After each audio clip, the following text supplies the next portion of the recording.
Ia berkolaborasi dengan Laleil Manino membawakan lagu Pelangi yang dipopulerkan Hivi.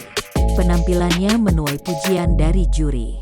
Judika mengatakan dirinya sudah memprediksi bahwa Anggi akan berhasil sampai babak 3 besar.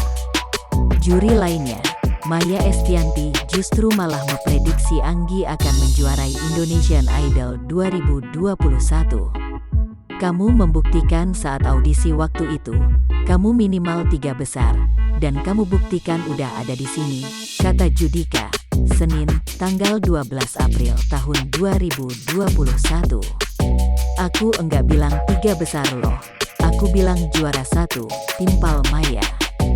Juri lainnya, Rosa juga beri pujian kepada Anggi karena berhasil membawakan lagu tersebut dan sukses tampil sebagai pembuka.